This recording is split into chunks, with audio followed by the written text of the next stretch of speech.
Gómez se suicidó bebiendo un hectolitro de agua oxigenada. Un vecino nos alertó del hecho, porque había escuchado un ruido, como una explosión, proveniente de su departamento. Cuando llegamos al lugar, en el centro de un monoambiente del 7º piso, había un hombre desnudo, sentado en una silla, con evidentes signos de haber reventado su estómago. Detrás de él había una escalera de metal, sobre cuya cima descansaba un recipiente de plástico del que salía una manguera que estaba introducida en su boca.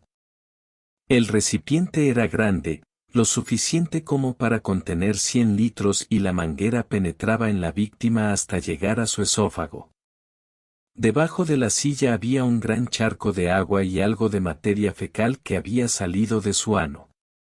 Uno de los policías me alcanzó un sobre, dentro del cual había una nota manuscrita, aparentemente del propio Gómez. En ella decía que no se buscara otro culpable de su muerte más que a Fernando Moreno, que él era el principal motivo de su suicidio.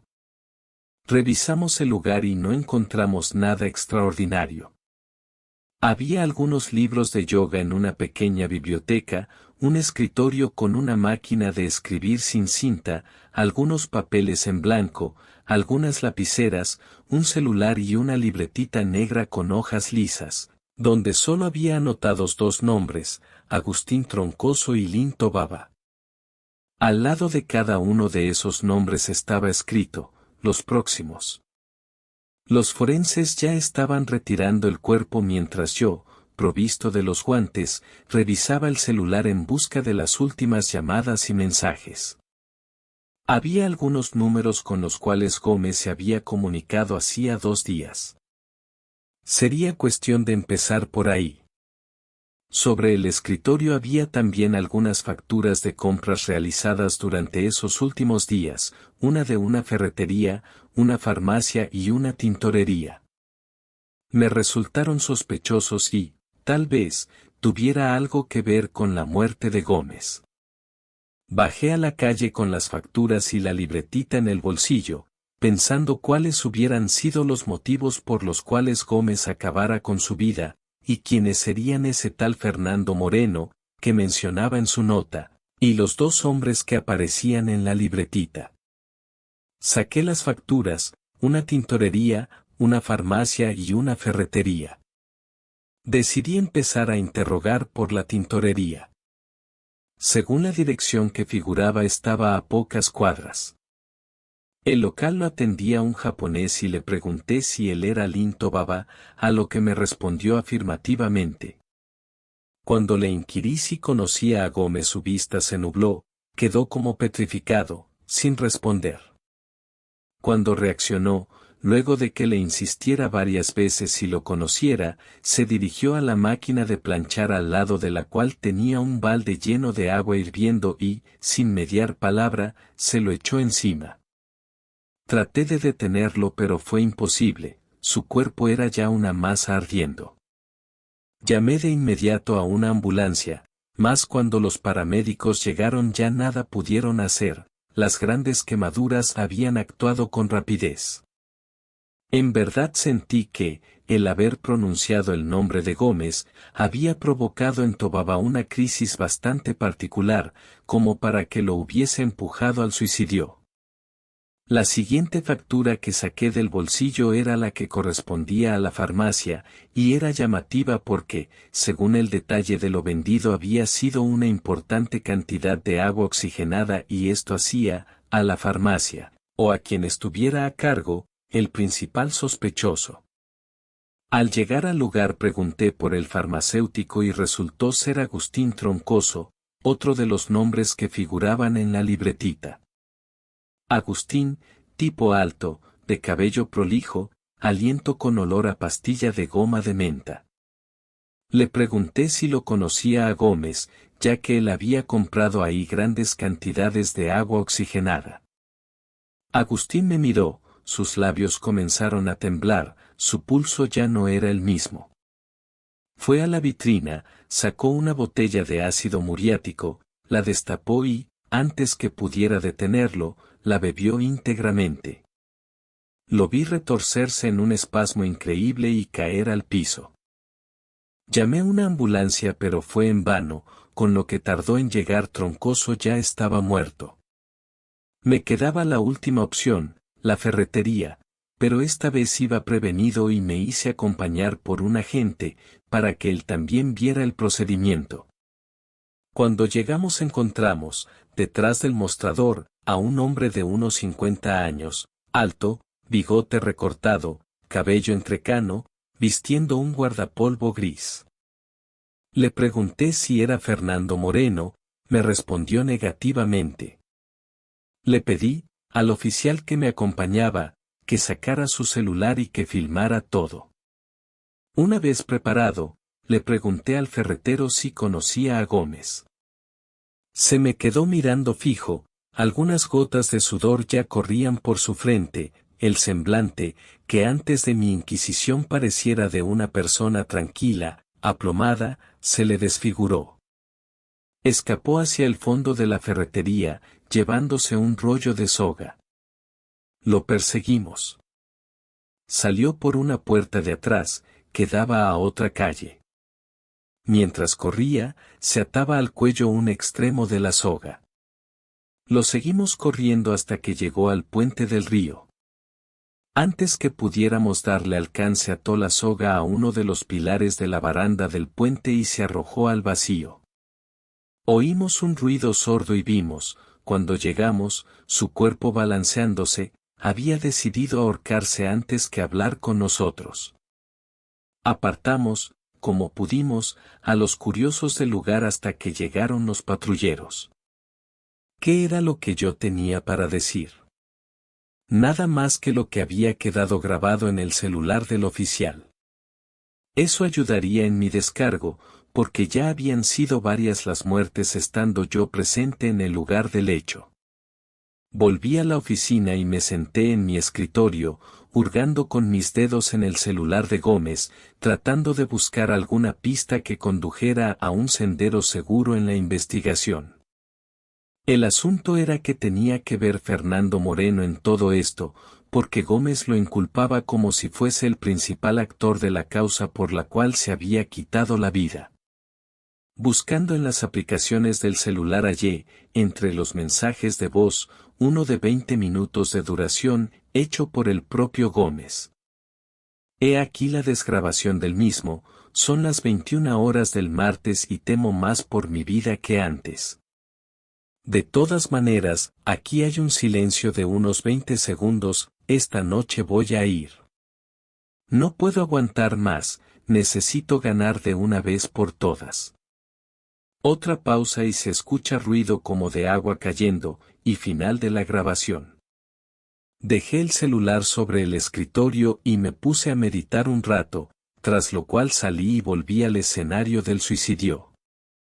Cuando llegué al edificio me puse a conversar con los vecinos de Gómez, sobre todo, con quien había escuchado la explosión de su estómago. Me contó que Gómez estaba pasando por un mal momento, tenía muchas deudas, incluso hacía 2 meses que no pagaba el alquiler. Tal vez la pista fuera el juego. Volví a su departamento, todo ahí seguía como lo había encontrado. Revolviendo los cajones de su escritorio encontré una tarjeta personal a nombre de Fernando Moreno, por suerte tenía un teléfono el cual, al llamar, una grabación de una voz masculina contestaba que no se encontraba disponible en ese momento y que dejara un mensaje. Necesitaba ubicar a esa persona de forma urgente, por lo que volví a la oficina para que me dieran su dirección, en base al número telefónico que figuraba. Fui con mi auto hasta allá. Si ese misterioso Moreno se encontraba ahí, podría explicar muchas cosas. Me detuve frente a un edificio de ladrillo a la vista, grande, como un almacén o depósito. Al tocar el timbre nadie respondió mi llamado. Al frente había 2 ventanales que tenían los vidrios pintados de negro desde el interior. Volví a marcar en mi celular el número que figuraba en la tarjeta pero solo escuché nuevamente el contestador. El edificio seguía hasta la esquina, por lo que me dirigí hacia allá y comprobé que el lugar ocupaba un cuarto de manzana, porque continuaba hasta la calle de atrás. En ese frente posterior había un portón metálico cerrado y traté de ver al interior, gracias a una cejilla de buzón que tenía. El portón tenía un timbre también, toqué varias veces hasta que escuché ruidos de cerrojos. Apareció un hombre vestido con mameluco azul, le pregunté por Moreno y me contestó que no estaba, que no sabía cuándo llegaría porque él no tenía horarios. Al consultarme si yo viniera a jugar, le dije que sí, aunque no sabía de qué se trataba, pero tenía que averiguarlo. Me dijo que pasara a la noche, que esa noche jugarían. Dicho esto cerró el portón y me quedé pensando en todo. Tranquilamente me podría haber identificado y pasar, pero preferí hacerlo de otro modo. Cuando cayó la noche volví y encontré que un grupo de hombres estaba en la puerta, como esperando. Nadie hablaba, ni siquiera contestaron mi saludo, apenas con la cabeza. Abrieron el portón y entramos. El lugar estaba iluminado solo por 3 lámparas que colgaban del techo. Había una mesa cubierta con un paño negro y, ante ella, formada una platea con algunas sillas. Nos fuimos sentando y esperamos. A los pocos minutos aparecieron 2 hombres, uno de ellos de baja estatura, calvo, de bigote ancho, acompañado por otro, alto y musculoso, vestido con una polera negra y llevando en sus manos una caja larga. Colocaron la caja sobre la mesa y, de ella, sacaron una ruleta de casino. El hombre calvo se dirigió a nosotros y nos dijo que ya todos sabíamos a qué habíamos ido ahí, menos yo, por supuesto, y que iba a empezar el sorteo. El hombre corpulento comenzó a repartirnos unos cartones con números, como si fuesen de bingo. Acto seguido el calvo hizo girar la ruleta, echando la bola. En unos segundos la ruleta se detuvo, marcando el número 6 como ganador. Levantó la mano a alguien sentado a mi derecha y lo hicieron pasar al frente, lo sentaron en una silla y el calvo lo miró fijamente mientras susurraba palabras en latín. Sus manos se movían frente a los ojos y quien estaba sentado parecía dormitar. En un momento le dio un golpe con la palma de su mano en la frente y el tipo pareció despertar de su breve letargo. Ahí el calvo anunció que ya estaba todo listo y que lo felicitaba. El resto de la platea abrió un aplauso, se levantaron de sus asientos y fueron a felicitarlo. Había sido el ganador, ¿pero de qué? Yo no podía preguntar porque, supuestamente, al estar ahí, sabría de qué se trataba. El grandote guardó la ruleta en la caja y se la llevó. Entre comentarios varios todos nos fuimos retirando del lugar. Hubiera podido detener al calvo, pero bajo qué cargos, tenía que seguir investigando. A la mañana siguiente me llamaron por un caso de supuesto homicidio en el barrio. Cuando llegué con mi auto ya había 2 patrulleros. Era un edificio de departamentos, el caso había ocurrido en el 5º piso. El lugar estaba en orden, no se veían rastros de lucha. En el baño estaba el cadáver y me sorprendió ver al hombre que había ganado en la ruleta la noche anterior, en el depósito. Había llenado la bañadera de agua y sumergido en ella un secador de pelo, murió electrocutado. Por el momento el caso había sido caratulado como homicidio, hasta que no se comprobara lo contrario. Aunque yo ya sabía de qué se trataba, el tipo se había suicidado.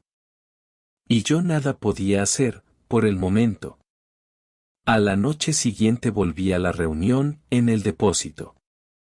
Había más gente, además del grupo que ya había conocido. La ceremonia fue la misma, el grandote trayendo la caja con la ruleta, luego repartiendo los cartones con los números y el calvo tirando la bola. Esta vez tocó el número 23 y alguien, al fondo del salón, levantó la mano. Pasó al frente, se sentó en la silla y el calvo comenzó a recitar en latín. Cuando terminó todos aplaudieron y felicitaron al nuevo candidato. Al finalizar la reunión me propuse seguir al beneficiado, un hombre de aspecto tímido, reservado, pero que, sin embargo, no tuvo ningún problema en correr por la avenida hasta ser atropellado por un camión. Su muerte fue horrible. El chofer se bajó, consternado me explicó que no le dio tiempo a frenar. Le dije que no se preocupara, que yo estaba tras el caso. Y me aseguré que no hubiera una próxima reunión. Para esto, la siguiente noche aparecí con 2 patrulleros. Entramos justo a tiempo para ver que el calvo hacía rodar la bola en la ruleta. Alcé la voz y pregunté si él era Fernando Moreno.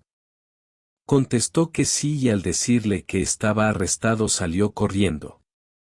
Les dije a los agentes que se encargaran del forzudo mientras yo perseguía a Moreno.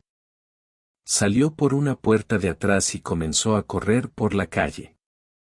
Vadeamos un grupo de autos que se nos vinieron encima al cruzar la avenida y llegamos a los terrenos del ferrocarril. El tipo estaba en buen estado atlético, corría bastante, me llevaba como 50 metros de distancia, pero la noche estaba clara y lo podía ver bien.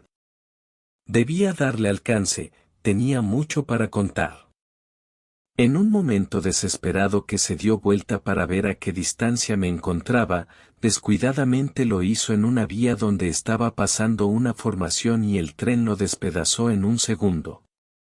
Paré todo, el tren, el tiempo, las víctimas, el juego.